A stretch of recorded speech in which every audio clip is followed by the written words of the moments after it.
वर्षों का तप करने लगे।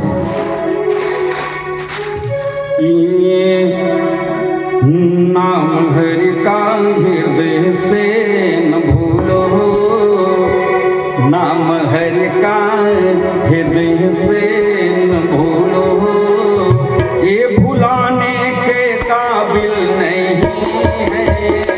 नाम हरि का हृदय से न भूलो, ये भुलाने के काबिल नहीं है। नाम हरि का हृदय से न भूलो, ये भुलाने के काबिल नहीं है। बड़े मिला है, बड़े मुश्किल से नरकन मिला है, योनि 84 का दुर्घटना है। नाम हृदय से न भूलो, ये भुलाने के काबिल नहीं है। नाम प्रभु का हृदय से न भूलो, ये भुलाने के काबिल नहीं है।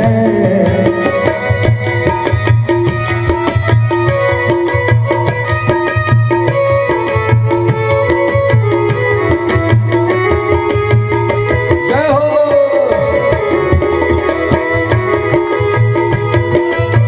ताली की सेवा देते हुए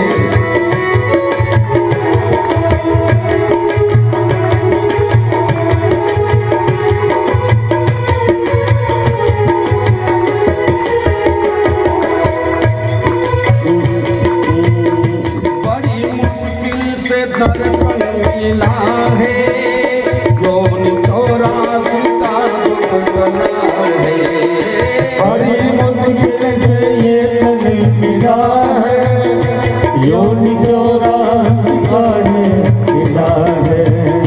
बड़ी मुश्किल से नरतन मिला है, योनि 84 का दुर्घटना है।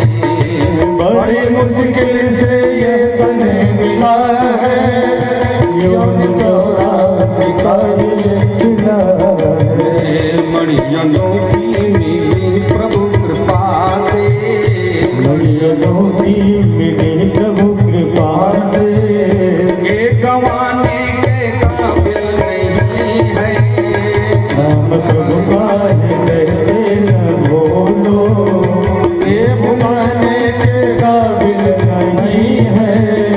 नाम प्रभु का न भूलो, ये भुलाने के काबिल नहीं है।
लाखों योनियां हमारे धर्म शास्त्रों में बताई गई हैं। ये गरुड़ पुराण में भी है, ब्रह्मवैवर्त पुराण में है और भागवत में भी बताई गई है। 84 लाख योनि में जो अंतिम योनि होती है वह मानव की योनि है। अंतिम योनि मानव की है। अंतिम से एक योनि पहले की योनि गौ माता की है और सबसे 84 लाख की सबसे पहली योनि सूकर की है, सुअर की, और दूसरी योनि कुत्ता की है। एक बात है, देखिए जो कुत्ता भी हैं, कहीं पर भी हैं, उनको रोटी देना, घर के बाहर पालना, ये बुरी बात नहीं है, लेकिन उनको घरों के अंदर रखना, रसोई में भी जाने देना, बेडरूम में जाने देना, ये तो बुरी बात है। जिससे आपकी आसक्ति लगेगी तो समझ लो, अगर कुत्ते से आसक्ति लगी तो अंतिम क्षण भी आपको वही कुत्ता याद आएगा।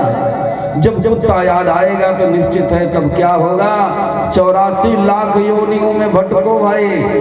इसीलिए तो हमारे गौ माता के बारे में कहा गया है कि गौ पालन करते हैं।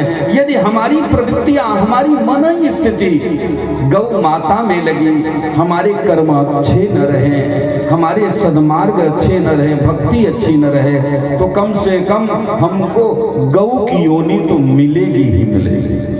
और जब गौ की योनि पाएंगे तो 10-15 साल तक गौ की योनि में होंगे। और कोई भी गौ माता ऐसी नहीं है कि जो कि मरने के बाद वह मानव न बने।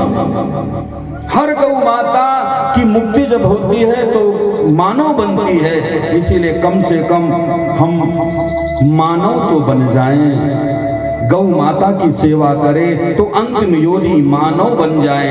जिस शरीर के लिए देवता, किन्नर, नाग, गंधर्व सब तरसते हैं कि यह सुदृढ़ सुंदर मानव का शरीर मुझे मिले। नर तन पावन, हमारे संतों ने लिखा कि नर तन पावन कवन दे,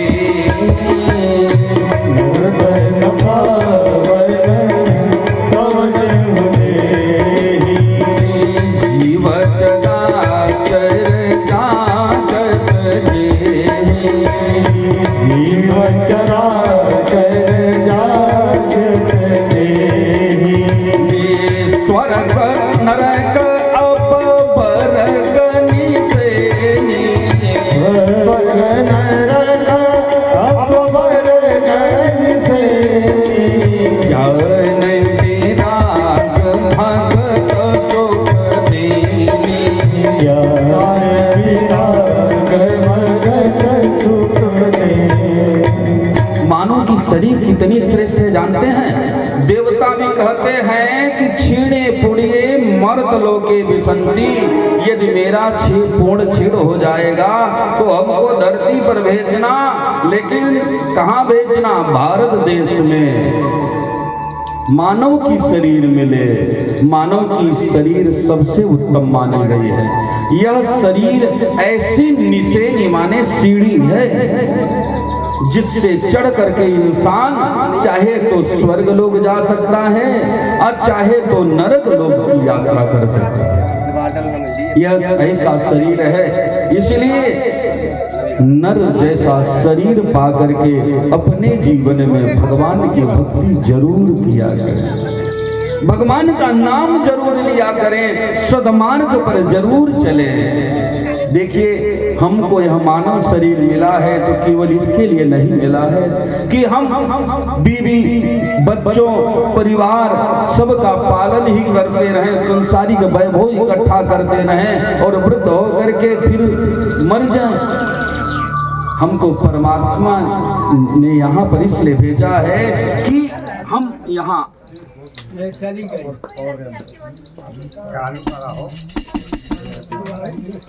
सीताराम सीताराम सीताराम जय सीताराम सीताराम सीताराम सीताराम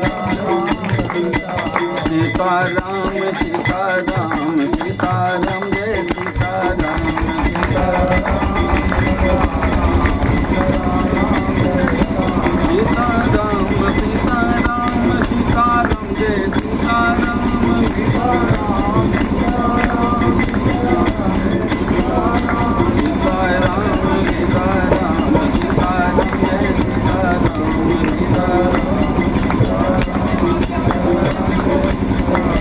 सीताराम सीताराम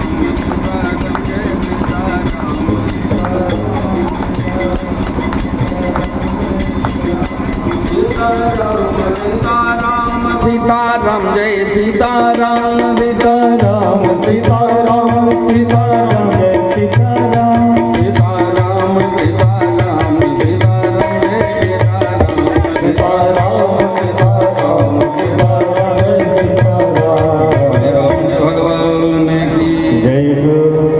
इस प्रकार यह सुंदर मानव शरीर जो हमको मिला है केवल इतने के लिए नहीं कि अपना हम परिवार भरण पोषण ही करते रहें, इसी में अपना जीवन बिताएं, इसके लिए हमको यह मानव शरीर नहीं मिला। मानव शरीर इसलिए मिला है कि हम पुण्य का अर्चन करें। संसार में आकर के जैसे एक माँ रोटी भी घर में बनाती रहती है, घर में बैठकर रोटी भी बनाती रहती है, और एक नन्हा सा बच्चा पालने में सो रहा है तो उधर भी दृष्टि उसकी रहती है। अब कहीं रोटी बना रही, कहीं खट से आवाज आ जाए तो माँ तुरंत दौड़ करके अपने बच्चों को देखने जाते हैं, कहीं मेरे बेटी को कुछ हुआ तो नहीं, मेरे बच्ची को कुछ हुआ। जब जाकर देखेगी सो रहा है तो फिर उसका हृदय शांत होता है, पुनः जाकर के वह रोटी बनाने। ऐसे आप संसारिक काम करते रहें, संसारिक वैभव इकट्ठा भी करते रहें, लेकिन अपनी पीठ परमात्मा की तरफ न करें, अपना मुख भगवान की तरफ करें। थोड़ी भक्ति को जागृत रखें। इतना बड़ा क्षेत्र है, सबको भगवान की कथा सुनने आनी चाहिए, लेकिन अभी तक लोग कमी आ रहे हैं। भगवान की कथा तो ऐसी चीज है, ये दुर्लभ चीजें हैं, हमेशा जीवन में प्राप्त नहीं हो पाती। हमारा यह गोरख धंधा तो पूरे जीवन चलता रहेगा। इस धंधे में हमारे ये कभी बंद होने वाला नहीं है, ये तो पूरे जीवन चलेगा। एक घड़ी आधी घड़ी आधव में कछुआर, तुलसी संगत साध की ये कोटि अपराध, कटे कोटि अपराध। माने संगति की इतना बड़ा असर बोला गया है, तो जीवन में संगति का जरूर असर होता है, उसका भाव जरूर दिया जाए।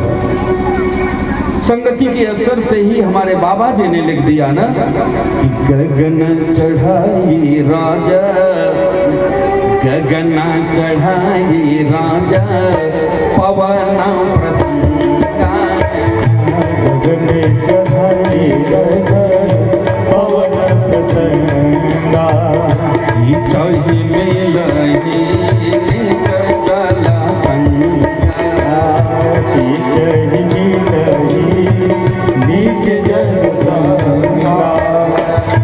गगन चढ़े रज पवन प्रसंगा। एक धरती का छोटा सा कण, एक धरती का छोटा सा कण, उसकी संगति अच्छी हो जाए, पवन देवता का संग कर लेता है तो आसमान में विचरण करता है।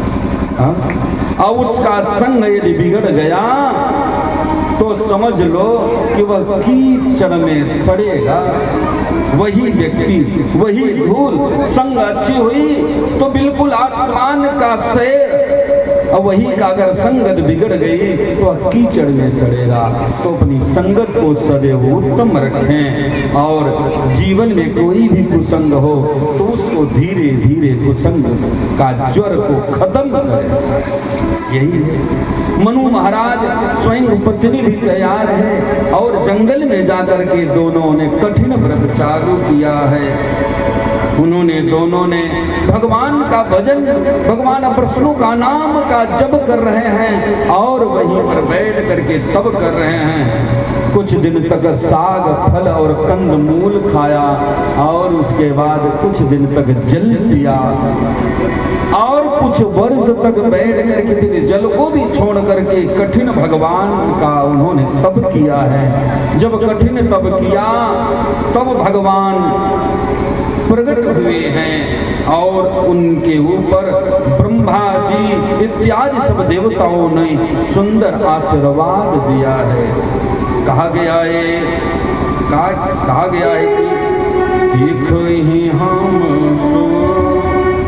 देखहि हम सो रूप भारी लोचन, कृपा करहु प्रणतारित मोचन।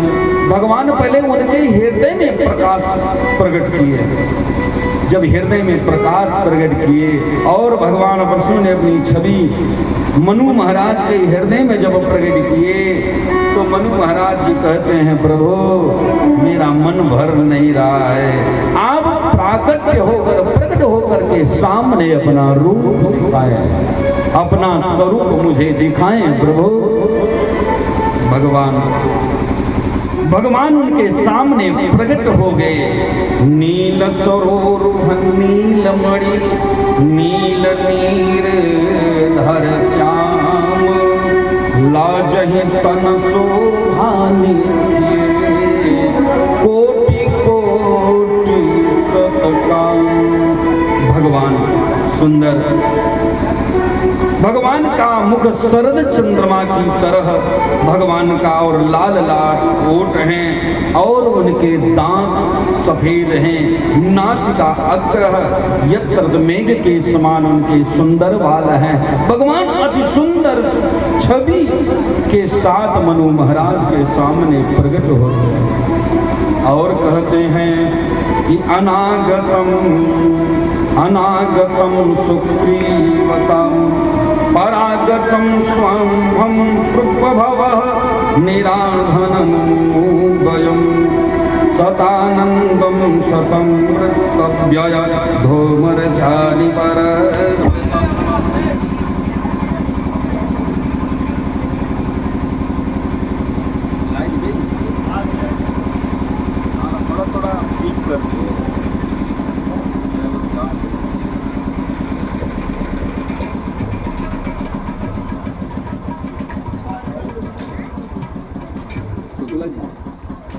बंद करके फिर से स्टार्ट कर दिया।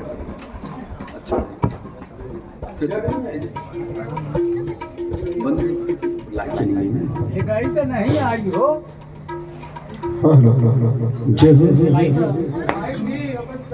अरे लाइट लगा दीजिए।